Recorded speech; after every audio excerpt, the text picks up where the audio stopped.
All right, so hope everybody's done with their safety assessments. We'll go ahead and get this thing moving. So first, I'd like to welcome our buddy Bill Gordon from Southern Company from the AutoCAD Electrical Group. You're on the line, correct, Bill? I am here. Hey, buddy.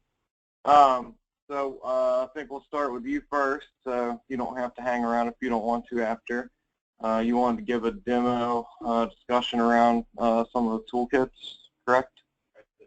Yeah, I was going to talk a little bit about the QA checks and just kind of get a little bit of input on the interface and see what folks think about it. All right. Do you want me to go ahead and switch the presenter over to you? Bring it on.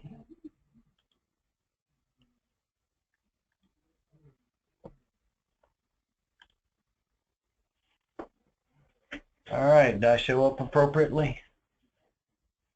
You did. Awesome. And of course, I'm going to do everything in ACAD, even though I also have the Inventor stuff. I just chose not to load it. It's the same interface regardless. And I got other stuff to do today. So really what I want to talk about is just the QA section. Of course, it requires a data set in both ACAD as well as PNC. It's user configurable through, I always forget the term, pull my little document up, XSLT configuration file, which is more or less a blob in the database.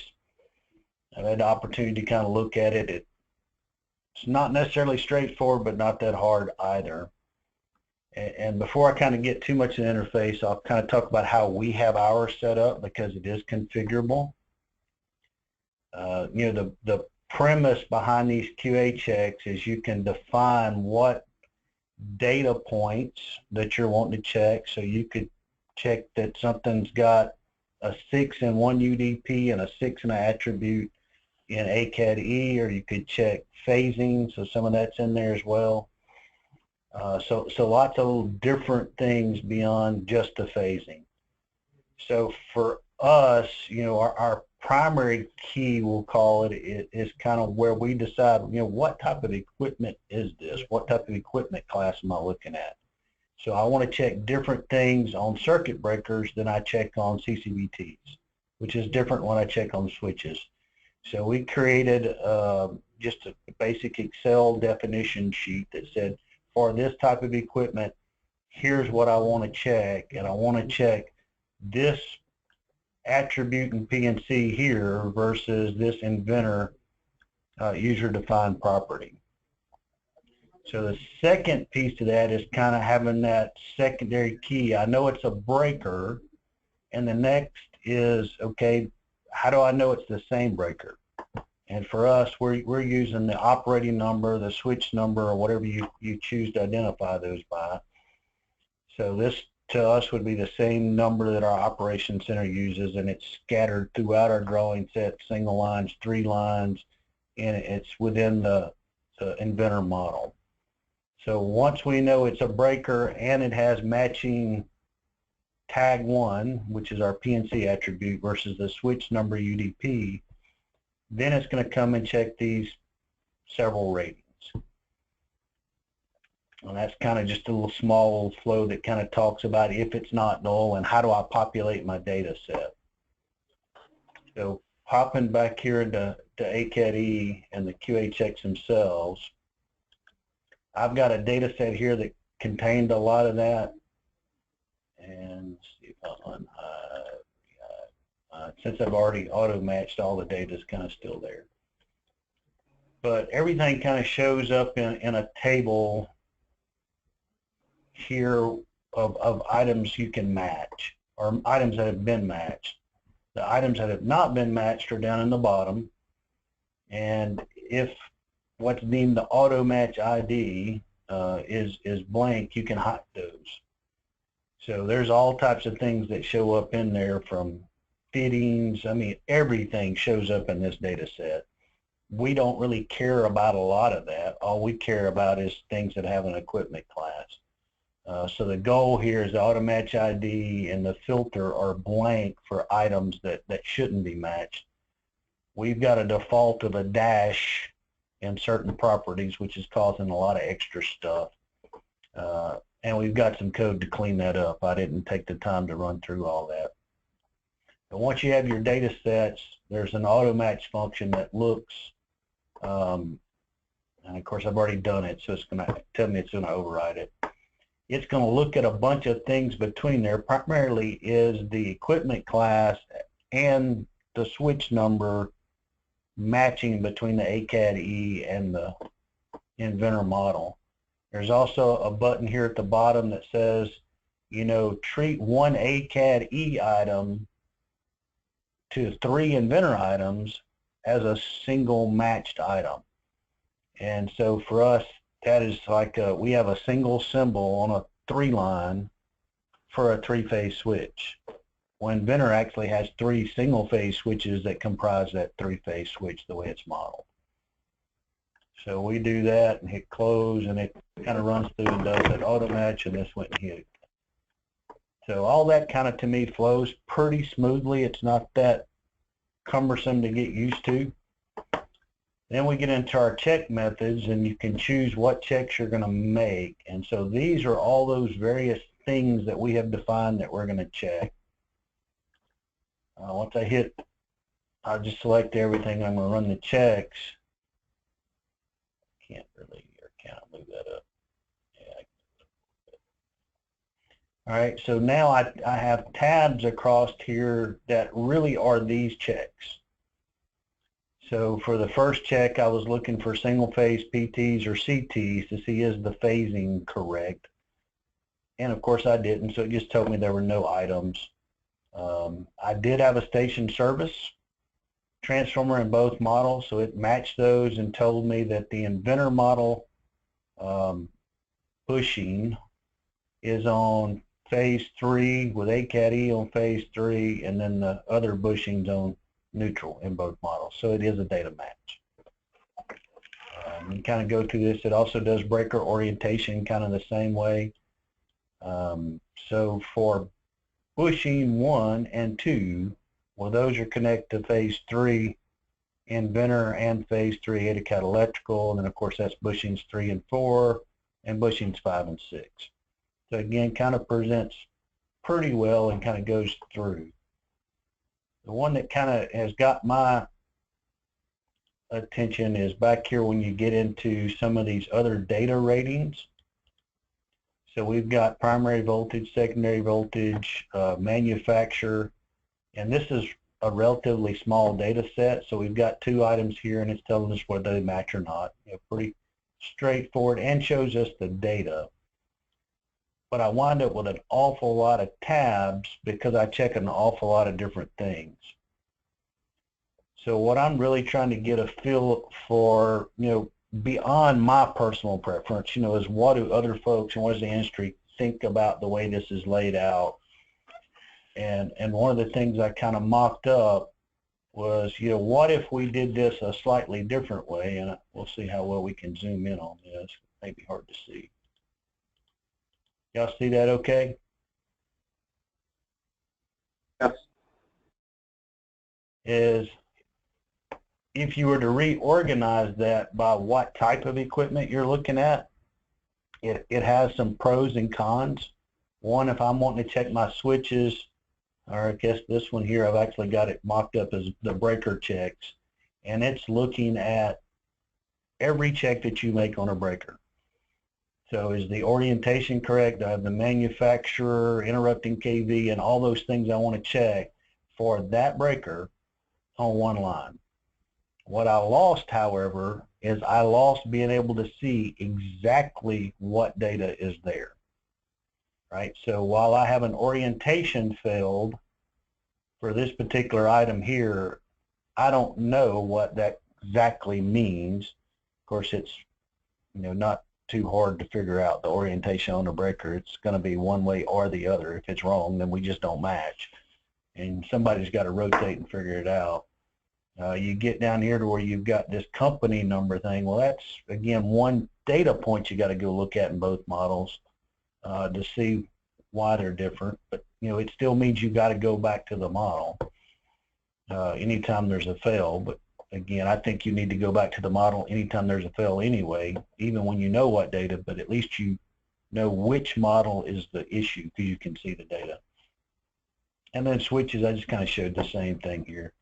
Here's our switch numbers down here, and here's the two things we're checking. Do they pass or do they fail? So that's really the bulk of what I wanted to show, and just kind of get thoughts and inputs on, you know, what makes sense to you and what way appears to be better. You know, talking with Dan, I don't think it's going to be you can have one or the other. We got to figure out what way that in general we'd prefer to see it, and that's kind of how it'll wind up laid out.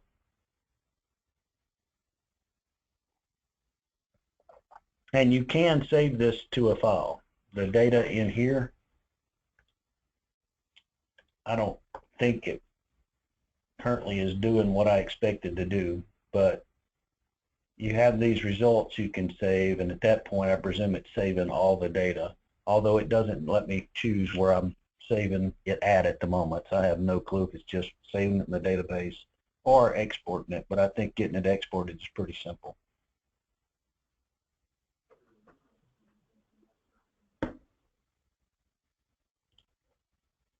So thoughts?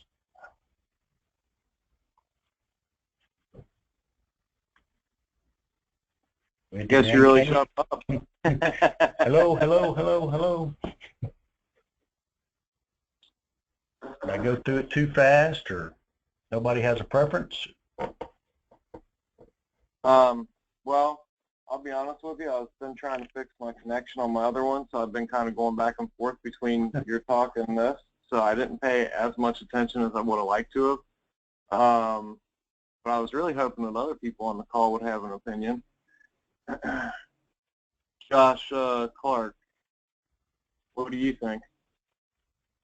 I mean, we really haven't gotten into using it yet, so that's kind of, I mean, I can see where you mean about, you know, how the data and stuff. It would be nice to actually know what numbers or something, you know, that's coming back just other than a fail. You know, because obviously just a fail, you know, it could be, you know, you kind of have an idea what it is, but, you know, something more to narrow it down to what actually it is and stuff like that would be nice. It's nice to be able to get a quick overview, though.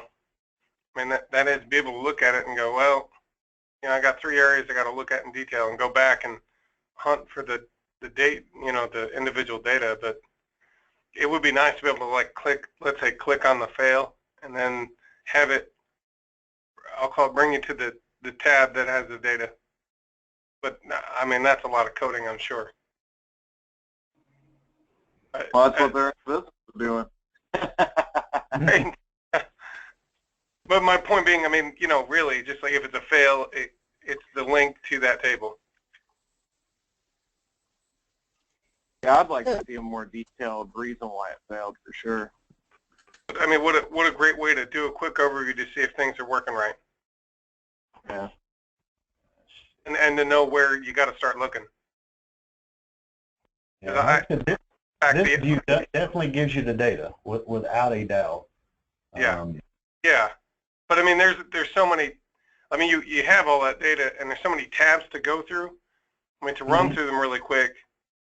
I mean, you know, it's nice to have that overview table.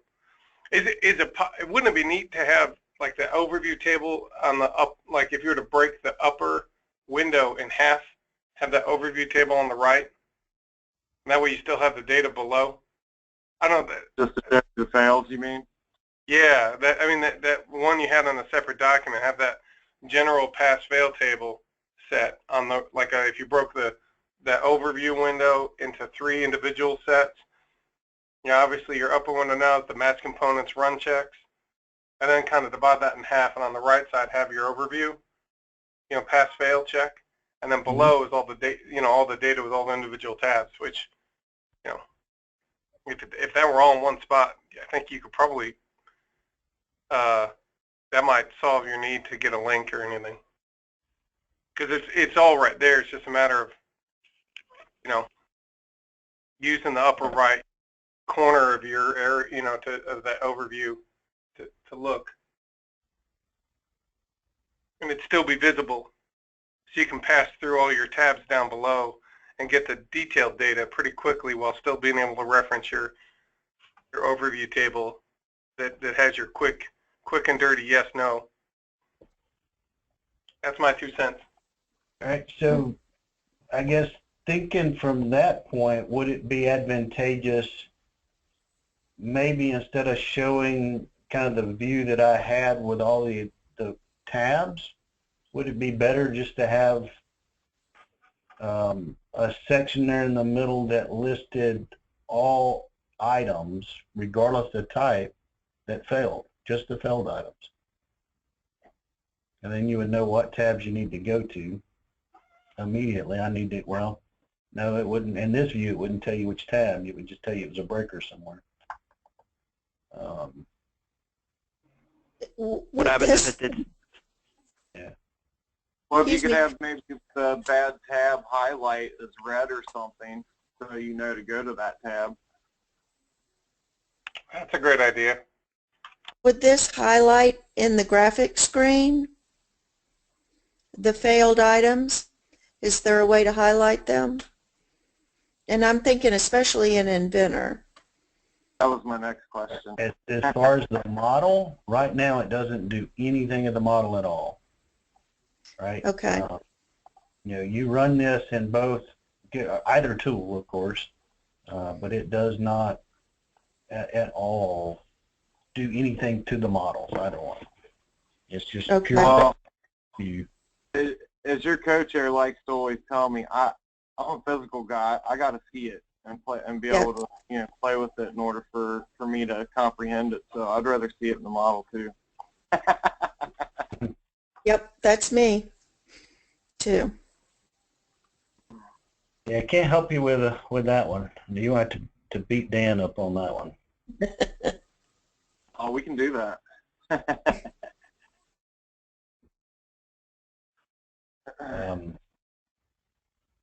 So it's just like I said, thoughts and input, and y'all feel free to discuss it amongst yourselves, and feel free to provide any comments. You can go to Jeremy or directly to me. While I got your attention, I will tell you one of the things they're working on. I can't remember if I exported the data. We'll know in a second. So the way you had the auto match back in the QA side, right now the model will allow you to, of course, create buried cables or control cables in the Inventor model, and then export those, which the model I was playing with did have them. Apparently I didn't hit the export button because they don't show up in the list. And the way that worked was you could take a single Inventor cable and match it to multiple protection and control cables. And really what it's doing is getting the from to information. Well, it's taking the length of that cable and you're assigning it to those, so you get to see the from and to. So from a breaker to a switch house or whatever the case may be, and assign it to cables. What I think, from what one of our conversations they're working on for the February release, I have to find that document, is an auto match function for this, where you potentially don't even match or don't even create the cable in Inventor. You simply create your conduit and your cable trench and those types of things, and it will go look for the tag item, again for us is switch number, on those items, and determine the path link to give you your conductor link that then will go into the AutoCAD electrical bill of material with the appropriate links. So that would be cool. It works pretty slick with the manual matching. I mean, it populates the data, it shows up. Everything works pretty well, but again, you got to manually match it. And you know, this is a small distribution station, and that's the list of cables in it. So imagine when you get into a large distribution or transmission station, that would drive you nuts trying to match 300 cables plus, you know. Yep. The auto match function will be really, really good to get that working. Yes. It's also very tedious to have to create the cables in Inventor. It is. Can you imagine having to create 300? Yeah. Yeah. And all I did was one cable from, you know, one location to another. And like you said, it wasn't as easy as I would like it to have been. Yeah.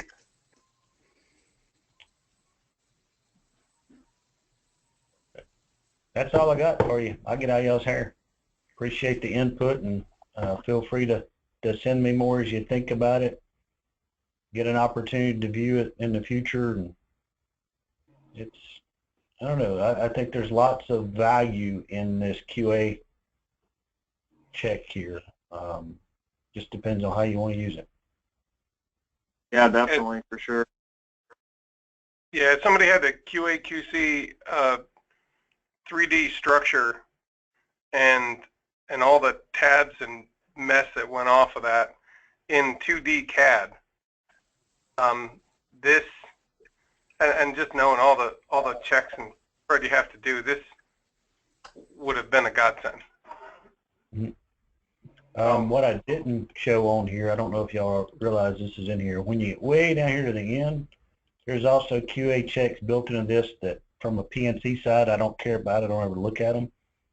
But it does validate, and of course you can see the data set here. We got stuff all screwed up here, even though it says they're correct. It does check, and they had it working when we're doing the test phase. I've probably screwed this model up. But it's checking for equipment grounds. Does it have them? Does it have the right number kind of stuff? And it also does your bus thermal expansion checks kind of every time you run these checks. So. Again, I knowing how long our team spent checking, this would have saved a lot of time. Absolutely. So keep it up. So you got Keep your down without implementation. How many jobs have you gotten done in AutoCAD Electrical now? Well, we moved to production on December 22nd, and I have one that transmitted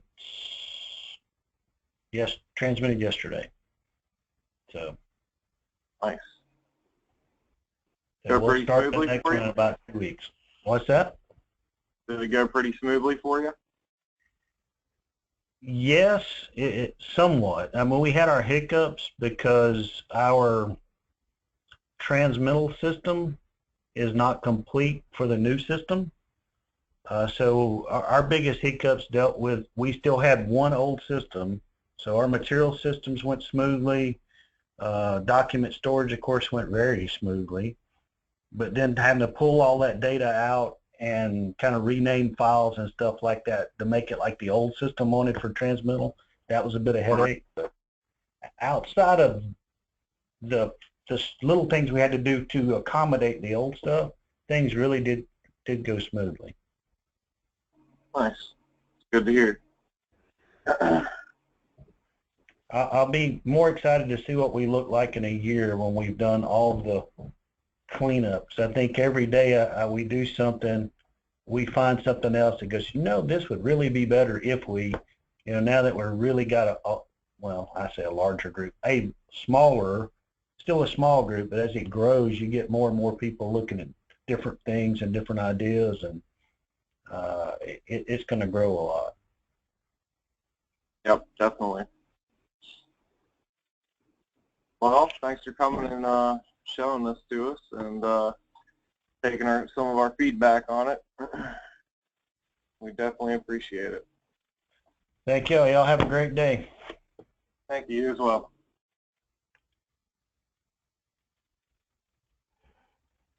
All right.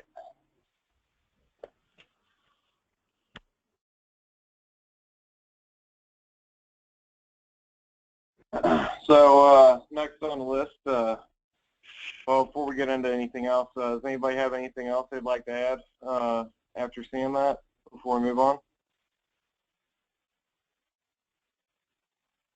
Does anybody have it on their plan to actually start looking at or implementing that particular technology into your workflows?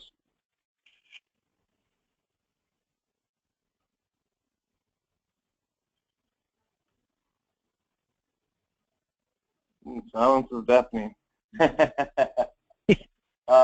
know here at Duke we're actually going to start looking at that stuff here real soon for phase 2. So I know I'll have a lot more input from the inventor side on that as we get closer to that investigation and everything.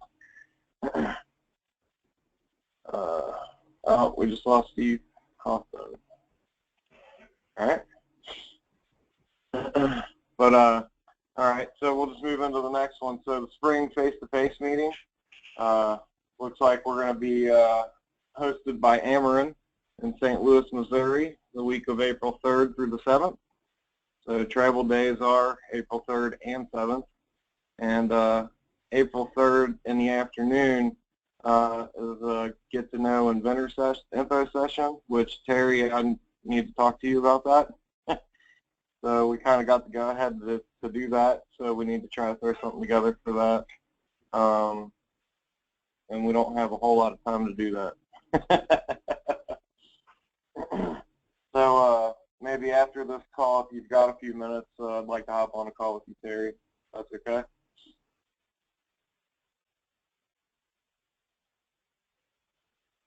Did we lose you too, Terry?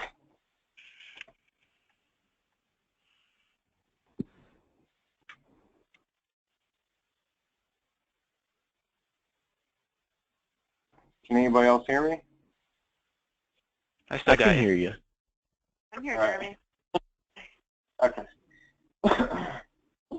All right, so I'm the one that's supposed to be tired here. I'm running on like 2 hours of sleep, people. I had a late flight last night. But anyway, so we'll just go ahead and move on to the next one. There will be a flyer going out real soon, which will have more information as far as, you know, hotels, any kind of shuttle information we might have, things like that. So just be on the lookout for that to come. So discussion topics to revisit from the previous meeting: vault library maintenance discussion, orphans created by the toolkit issues. Steve Kaufman actually followed back up after our call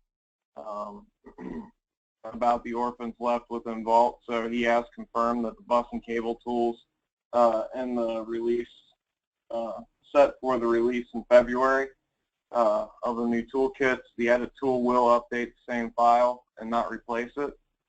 The edit tool will change the I properties as necessary. The update tool will update the same file and not replace. The update tool will change the I properties as necessary.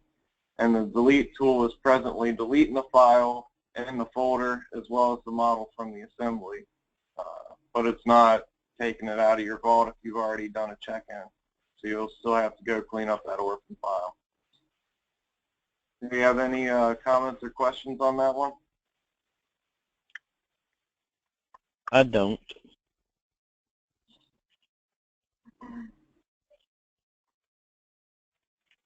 All right, mark that as done.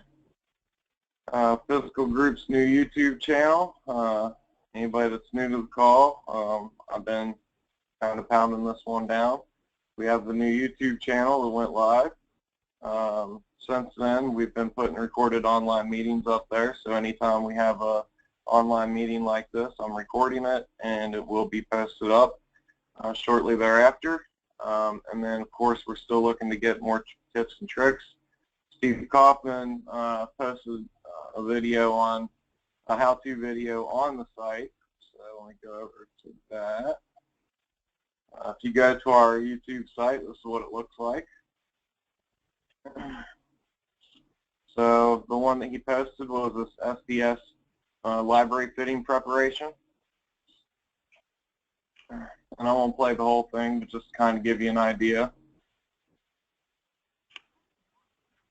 I hope I had the sound. But once we do this, we could also have it prepared to be used as a library in bulk. So what we want to do is that have all our fittings, when we customize our SDS menu, that they have a white background. That's what we want to see. So right now in my file, I have a blue background. We're going to do some other things to the files, but all right. So like I said, I'm not going to play the whole thing, but there's that for you. If you want to go check that out, very informative. Again, that's on our YouTube site. And if you ever lose the link to it, you can always get to it from our group. It's right here, right on the top. You just click right there, and it will take you right there.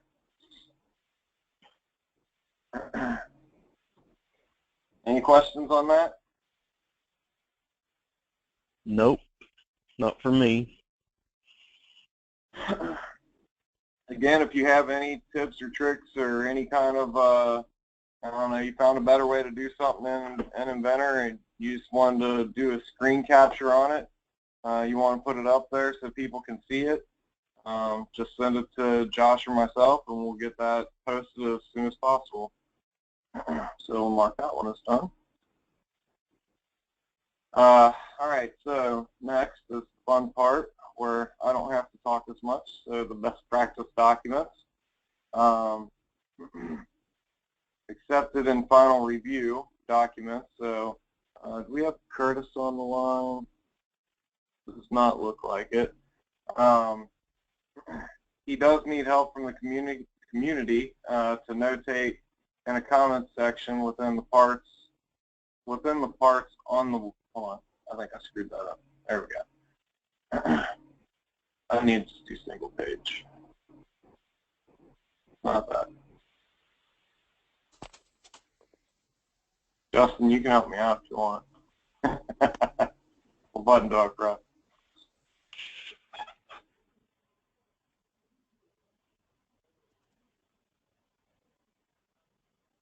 You. One page. Yep. Okay. There we go. Good. So Curtis to post a recommendation on the forum to solicit feedback, and we'll figure out the next steps after that, whether we go forward, dial back, or need it off the table altogether. So that was the comment from our last meeting that we had. Let me go to that. I was cleaning out local workspace. See if anybody had commented on that one.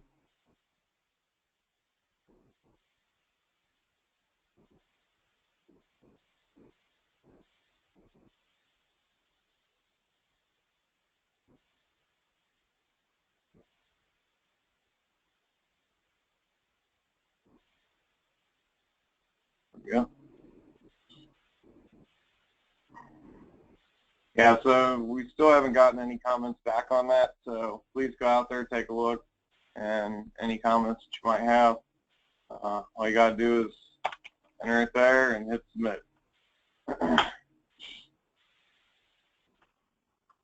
Any questions on that one?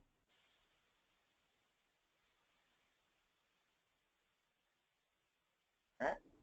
CD access up, still need to post document.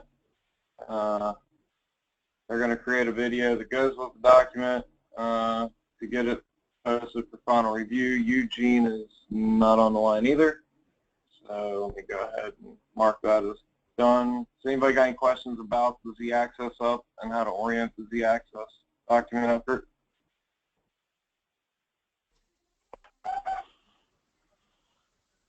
Okay. Does everybody know what Z-Access up is in reference to?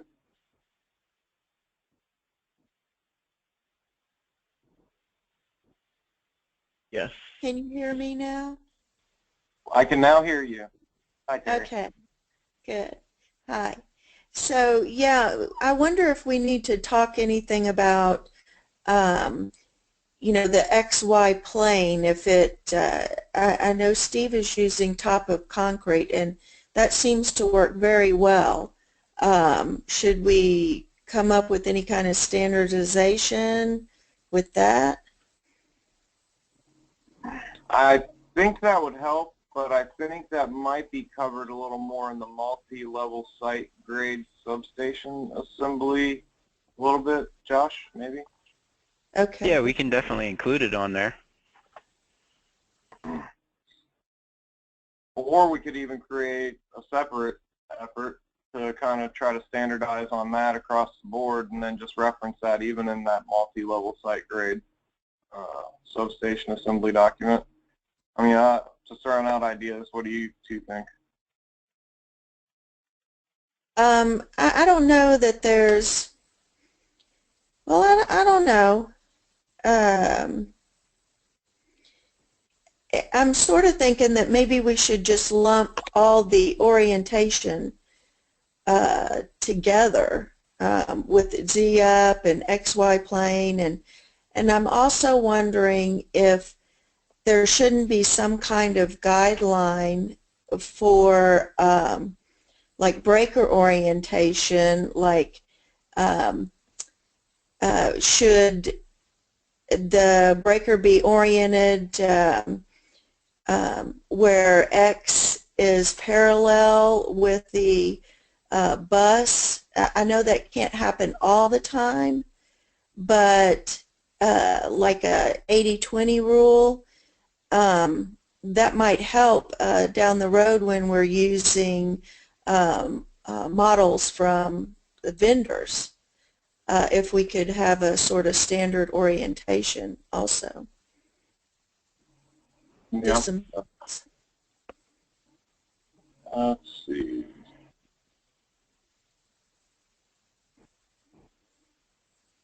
Yeah, I don't think we have anything on that.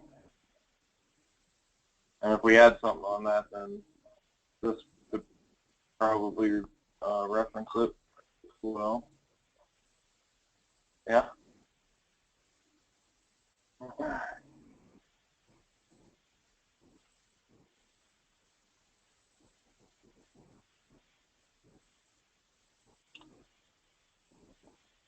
I like that idea. Anybody else?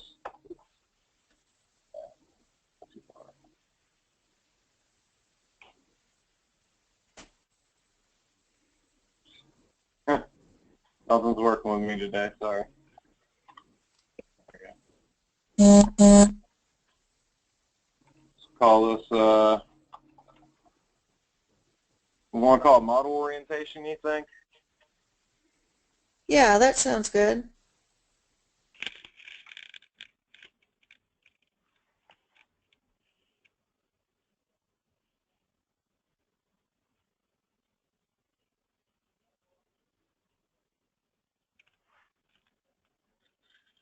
Want me to leave your name there?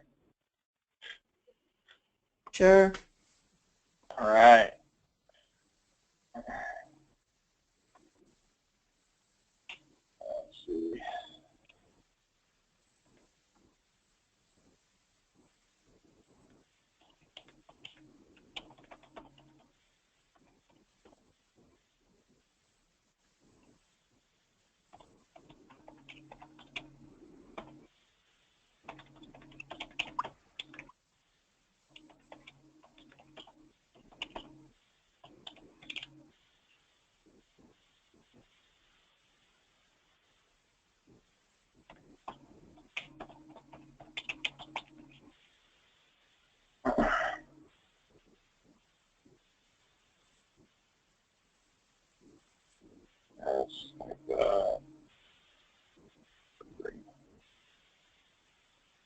Do we have anybody on the line that would like to back Terry up on this effort?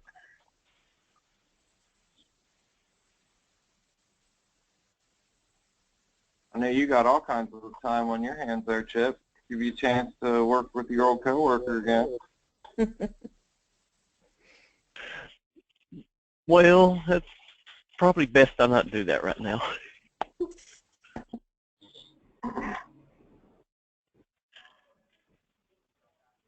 Andrea, if you want to nominate Michael, I'll accept that nomination for this effort. Go ahead and throw him on there.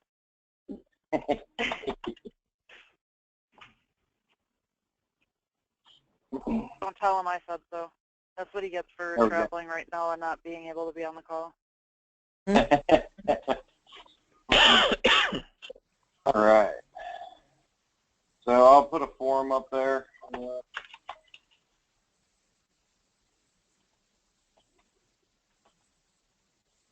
That way we can start soliciting feedback.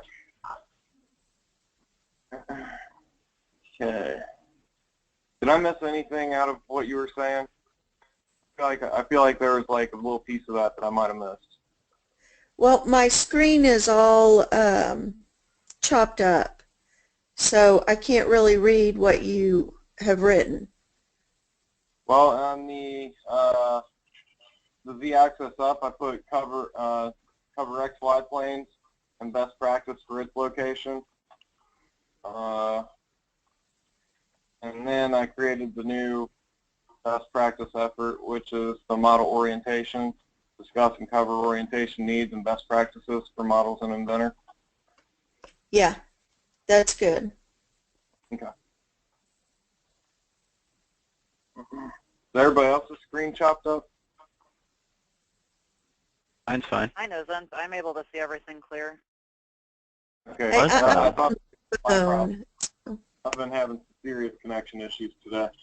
I think my computer's as tired as I am.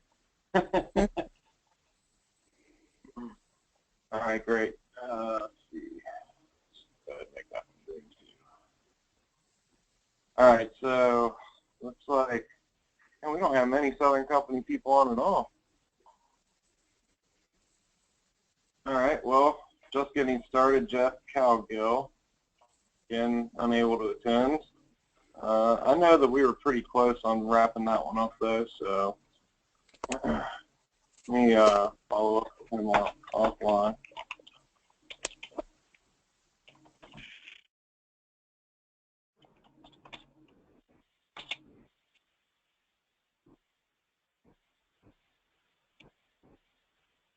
URD cable, bomb info, and installation. This one was Steve Mattingly. Man, we don't have any of you guys online today. I basically told Michael that I would stay on be on the call and help nominate him, or, you know, basically be somewhat of a spokesperson for him. So Right on. just didn't give me a whole lot of updates. That's the problem. Well, I do have this email from him somewhere. There it is. So I was going to get into that when we got to his stuff. Okay. Hopefully that. All right. Well, on this one, it was need to look at latest install from SDS to determine changes. I mean, in the updated toolkits, suggest putting into the Word document template, and Steve will add a little more detail on the results from his investigation. Okay, so he's still waiting on the update, which is coming February 1st. So, I don't know why I put, I'll copy that.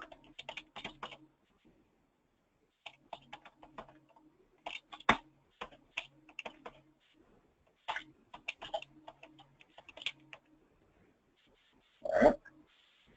So visual fidelity, Mike Chasser and Mark Thomas. Oh, yeah, there's Mark. Hey, Mark. Hey, I don't have a report. I haven't talked to Mike, but I saw on the screen just popped up on his email that the document's complete. So I guess we just need to collect comments on it, and then it's ready to publish. All right. Well,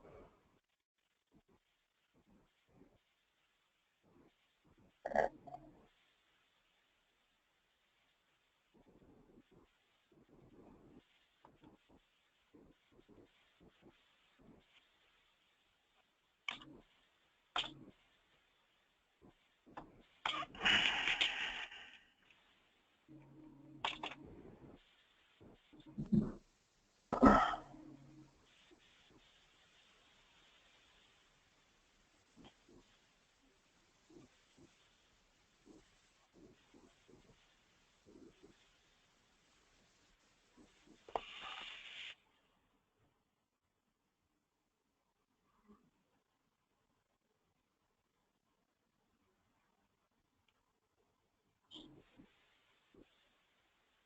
And no link.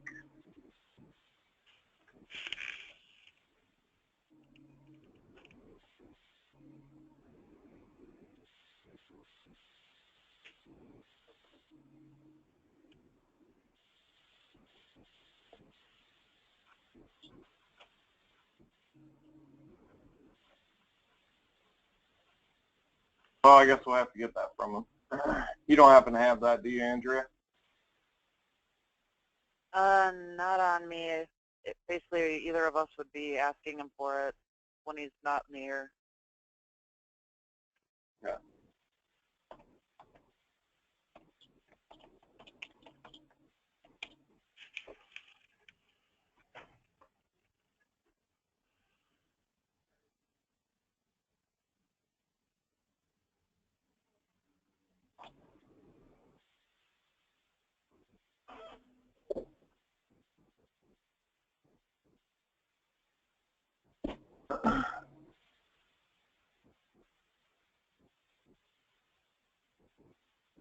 Okay, so we're actually 3 minutes away from this being over. So I'm just going to kind of run through, see, we've still got the part model design.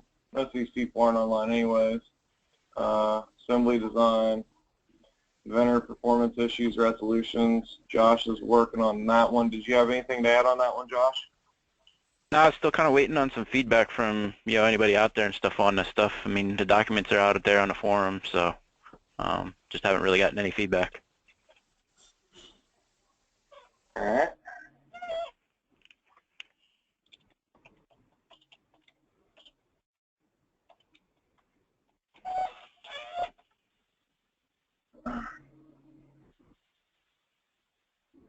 I think I'll put out an all-call email to everybody just to hopefully get some people out there to get them to put in some input on that,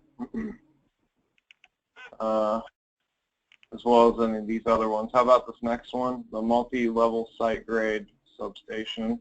That's the same deal, right? You need feedback, Yep. right? Yep. Okay. Side-by-side installation. Okay, what we've got with that is I can get it to work on Windows 10, but not on Windows 7. When you try to install the second set of the SDS tools, it says that the application's already installed on Windows 7, but on Windows 10, it all works fine. I've got 15, 16, and 17 running on a couple machines here.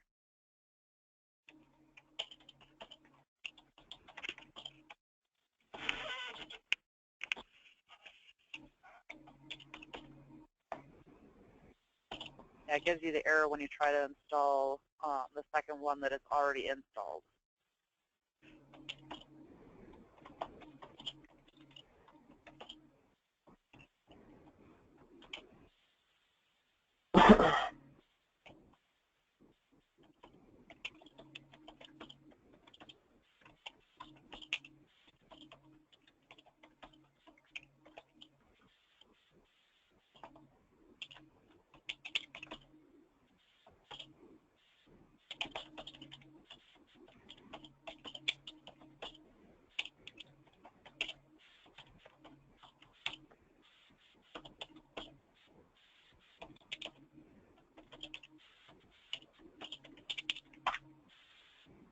Sound good?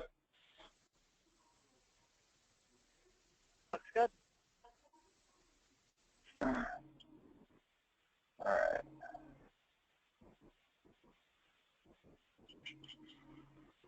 Do you have anything else on that? I'm surprised Mike didn't comment on that because it was his machine was one of them that we had to switch to Windows 10. It was just a funny, I've been testing Windows 10 on one of my machines, so I knew it worked, and then with the Windows 7, I'm like, why is this not working? And then I started kind of troubleshooting and went, well, I guess everybody's getting 10 early. Right. I like 10 a lot better anyways. So do I. But we still have some other software that won't work on 10, so it's kind of a gamble of when we're ready to roll it out company-wide. I think Duke's planning to do it first quarter next year. Finally. Like 2018? Yeah. Yeah, unfortunately. Yeah, Utilities, you know. Some on XP, I'm sure. Yeah. I've been playing it with the Burns and Mac side for a while, and not in the Dominion and ATC and et cetera world for a while, so I forget.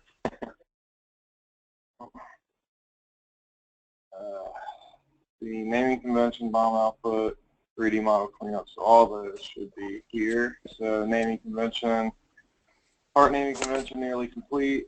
Working on assembly naming convention, targeting to release part naming convention for consortium review comment prior to next monthly meeting. So I guess be on the lookout for that online on that forum when they start looking for comments back.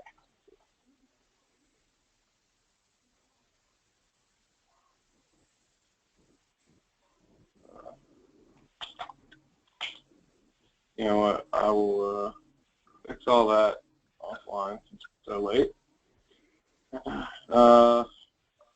Bomb output document is in the works. Need to talk with Autodesk and SD Enterprise Solution and how this affects everything.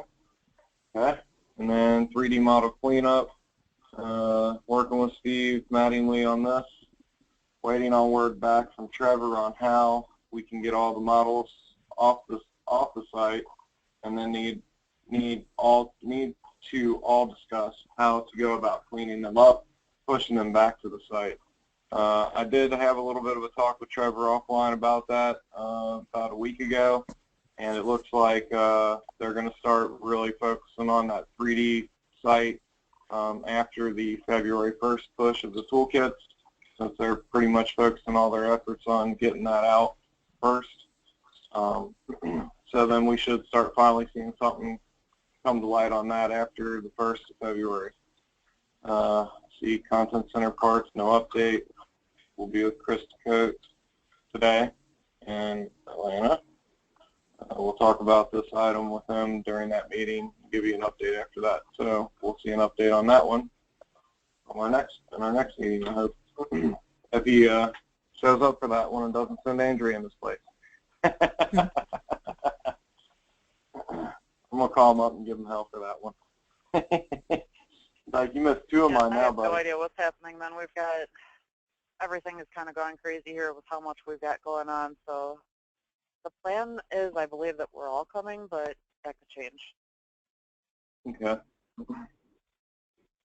Well, hopefully you are. Let's see. So that would leave iLogic for Justin and Mary. I don't see Mary online. I do see Justin. So have you had a chance to talk with Mary on this? I see you've got working on the concept, how to get started, what is iLogic, tips and tricks on things you can do with it, and you still need feedback from the community on the forum regarding what they would like to see in this document. Do you have anything else to add to that at this point, Justin? Not at this point. The forum has still been pretty barren. I just looked at it. It's just your initial setup of it. Nobody's posted to it. Yeah. Well, I will definitely get an all call sent out to encourage forum usage. I did receive an email after the last meeting from I believe it was Steve Kaufman, with some of his little tips and tricks that he's dealt with. So other than that, I haven't heard anything else from the community on what you'd like to see in this. So I'm going to start running down a road with it shortly to take it in the direction that I see fit with it. So.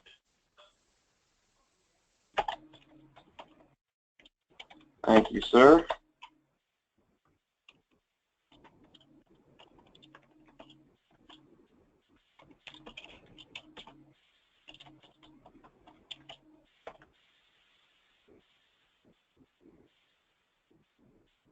All right.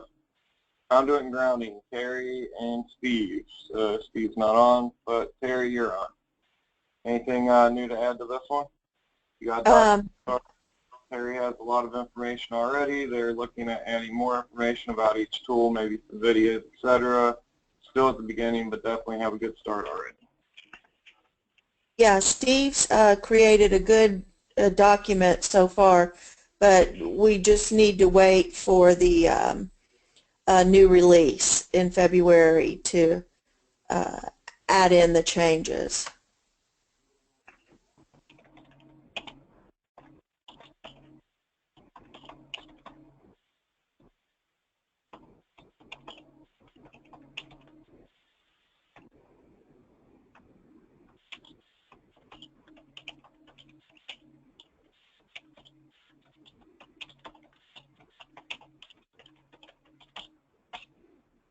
Look good? Yep. And do you have anything on this new one we just created, the model orientation? No, just thoughts, but I would really like input from the community on that. Okay. What is needed. There's so many different station layout types, and so anyway, yeah, I just would like some input.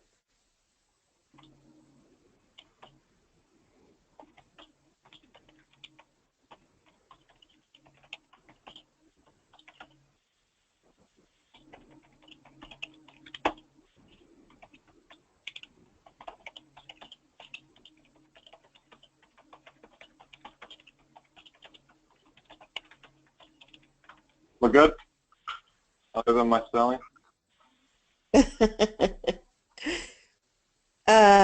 Yeah. Okay. So we can skip that for now because I definitely wanted to get into this part. So the response that I received from Trevor on toolkit topics, he said let's regroup on this in January, but here's some responses for now. So QA checks, SDS is the only utility currently on the new advanced design check tools till February 1st. At that time, we have some new enhancements in mind for the tools, and we'll concentrate on that once design tools are released. We'll keep the emails. All enhancement requests will be considered for the February 1st release, but obviously there isn't much time, so they will most likely go into the next update scheduled for 6 months after the February 1st release. Documentation, this is the best news yet. You can already find a nicely updated help content on the substationdesignsuite.com. Soon to be followed with a full release of substation design courses. 3D model and cloud content cleanup, as I was saying before, will be addressed after February 1st. Michael Goins has been working on getting some vendors up and running to hand over content.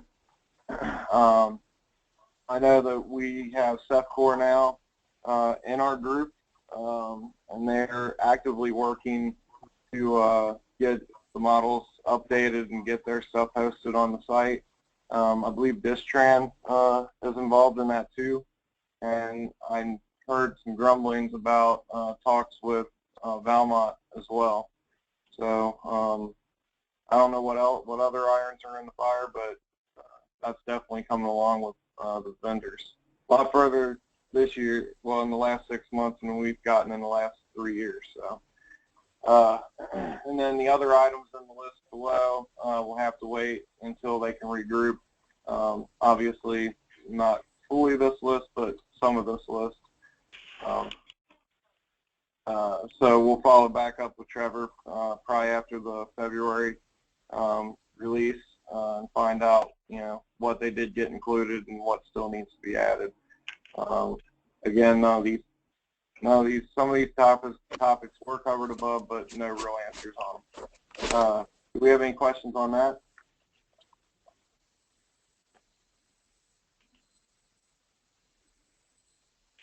Okay, so I know we're about 11 minutes over now, so we'll just do a hurry-up quick roundtable. I'll go down the list from top to bottom and call your name, and if you have something that you want to bring up or discuss, just let us know. So start with Andrea. I'm good. Nothing to add. All right, Chip. I have nothing, dude. All right, Josh. I'm good for now. Is that Joni? Is that how you say it?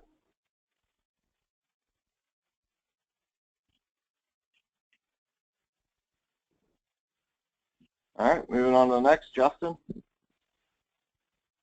Eric. Nothing at this point.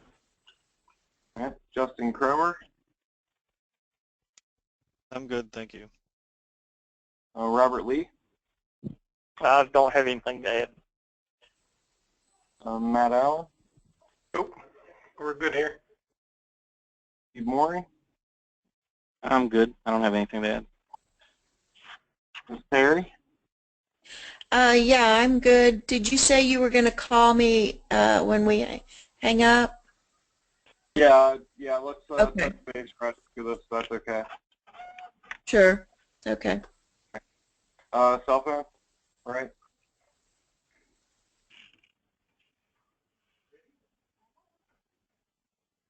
Mark Thomas.